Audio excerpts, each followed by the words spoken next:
Et il veut réunifier les droites, Isabelle Saporta, au fond.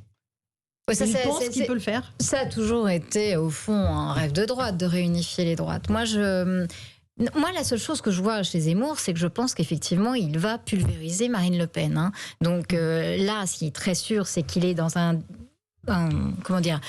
langage très dur, beaucoup plus dur qu'elle ne l'a jamais été, que effectivement, comme on se le disait, qu'à force de répéter, de marteler qu'elle ne serait pas au second tour, qu'elle serait au second tour, mais qu'elle ne pouvait pas gagner si elle était au second tour et que lui est une chance pour gagner, c'est quelque chose qui est quand même audible par toute une partie des électeurs d'extrême droite qui se disent en fait, est-ce qu'on va encore avoir une élection ratée pour rien? Il a très habilement, effectivement, il dit qu'il est gaulliste tout en je sais pas comment on dit, blanchissant Pétain et en disant qu'au fond il a sauvé les Juifs de France, ce qui est quand même bon pour quand vous tombe, voilà, ce qui est quand même une réécriture de l'histoire assez audacieuse.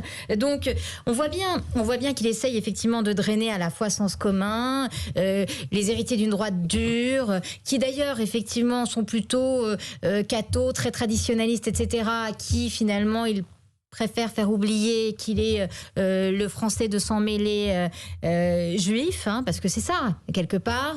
Moi, je pense qu'il joue avec beaucoup de talent. Moi, c'est ça qui m'angoisse, hein, parce que je pense qu'il ne faut pas mésestimer Zemmour. Il le joue. Moi, je l'ai trouvé excellent, pour tout vous dire. Meilleur que Mélenchon dans le débat Mélenchon-Zemmour. Je pense qu'il est en train d'hystériser totalement le débat. La preuve, on en parle ce soir. Je pense que du coup, il ne laisse absolument pas d'espace pour toute candidature, finalement,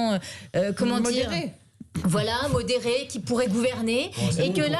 Oui, non, mais d'accord, c'est un marathon. On en a vu des lièvres.